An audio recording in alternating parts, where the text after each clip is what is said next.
Let's move on. Now, this is the one that I'm a little bit confused by. And let's see if they offer any solutions here for me. New home sales unexpectedly soar with second biggest increase on record. After last month's jarring 12.6% tumble, which sets the SAAR to the lowest level since January of 2016, U.S. new home sales were expected to slide again, if at far more moderate pace. Instead, we got another shocker because just minutes after the Case-Shiller confirmed the first sequential drop in U.S. home prices since 2012, the Census Bureau reported that in August, new homes unexpectedly soared 28%, the second biggest monthly increase on record, only behind the 30.6% spike in June of 2020, smashing expectations of a 2.2% drop and a massive reversal from last month's upward revised negative 8.6% drop. New home sales unexpectedly soar with second biggest increase on record. Now, I don't know what that means. Like, I don't know why. It says, and so after 6 declines in the past 7 months, the actual SAR number of new home sales exploded higher from 532,000, the lowest in 6 years, to 685,000, the highest since March. It says, thanks to an unexpected surge in sales, the supply of new homes, which last month hit the highest since 2009, collapsed by more than 2 months to just 8.1 months of supply. And as one would expect, the surge in sales took place as both the median average new home sales prices dipped, if just modestly. After hitting a record of $466,300 just last month, the median new home price slumped 6.3% to $436,000, so $30,000 less, which is still one of the highest prices on record. While the surge in new home sales is likely a delayed after effect of yields, which dropped in the late summer and have since exploded the highest level in a decade, which likely assures that next month we may well see the biggest drop in new home sales on record. The Fed will not be happy to see this latest surge in new home sales, which will be a sign that even more tightening is required. Not good. Not good. It's just, the thing is, there was a time in 2021 where you could go and buy a used home and fight with 40 other people for the house, or you could just buy a brand new home and wait 6 months and you got everything you wanted to at a decent price. That made sense. But then we had the construction delays and the construction cost increases. And then all of a sudden it became kind of a dicey proposition. For instance, if you're buying a house right now, a new home, and you are anticipating a 5% mortgage, and you go and close at 7% on your 30-year fixed, you're going to be a little unhappy.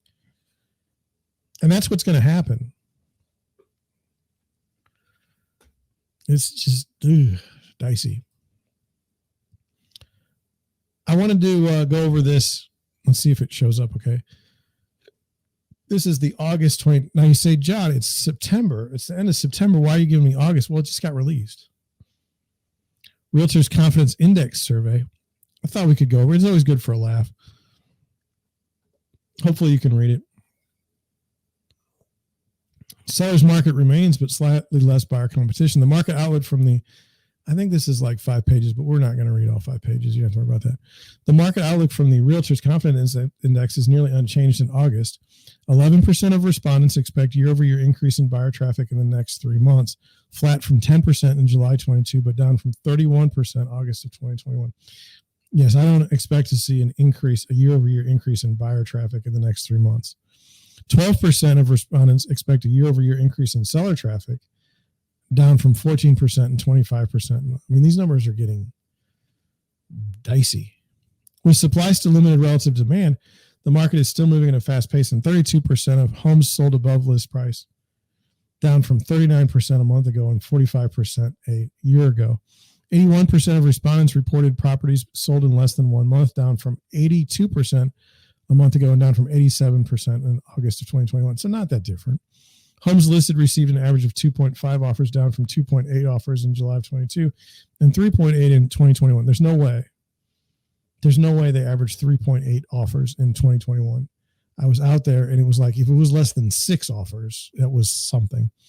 Due to the lack of house inventory, the pace of the market, and the use of technology, 8% of buyers purchased a home based only on a virtual tour, showing, or open house without physically seeing the home. This is virtually unchanged from 1 month and 1 year ago. Now, this is a trend. We were told that you no longer had to go to a house to buy. You didn't have to physically go because of technology. You're an idiot. You're an idiot. There's no way that you should ever buy a home without seeing it in person more than once. I mean, do you understand the pictures lie on listings all the time? You think we can't do that with video too? Seriously. Contracts typically close in 30 days, the same as August 22 and 1 year ago, but some face delays or termination. Now, look, I normally just go with the 30-day closing. It's just kind of how we do it. It's all kind of all set up perfectly in the contract to do a 30-day closing. It says 5% of contracts were terminated in the last 3 months, about the same as 1 month and 1 year ago. Those were just bad contracts. 15% had delayed settlements in the past 3 months compared to 17% in 2022 and 23% a year ago. All I can say is that 23% a year ago had to just be volume. I was at the title company the other day, and they're like, we closed 170 deals in a month. That's pretty good.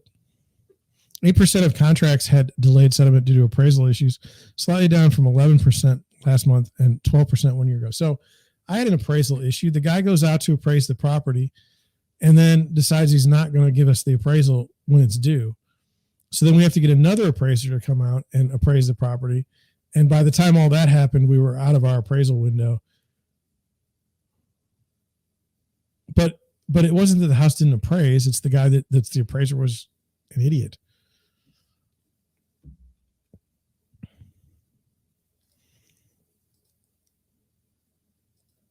First-time buyers represented 29% of buyers, virtually unchanged from 1 year ago and 1 month ago. I thought that first-time home buyers were going to lead this rally, and I was wrong. I admit it. It was people like on their second job, second home, pretty much knew what they wanted in a house the next time they bought one.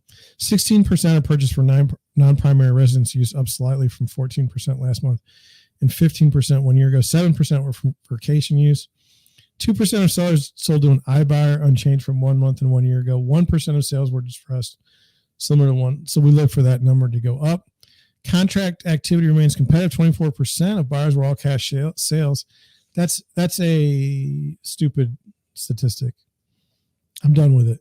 You can manipulate an all cash sale all over the place. I'm not interested. 22% of buyers waived the inspection contingency. That's not good. I didn't. 21% waived the appraisal contingency. But I mean, then what are you going to talk about? Like an appraisal gap? So did you really raise so it's this is a little bit too black and white for the reality of negotiating in the real estate market. Buyers continue to look outside of city centers for the majority of their activity. 87% of buyers purchased in a suburb, small town, rural resort area, about the same as last month and a year ago. Can you believe that? 87%.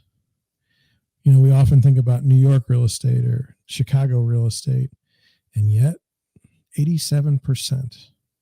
Well, purchased in a suburb. I get that. Here's the statistics. I've got a link to this. I've got a link to it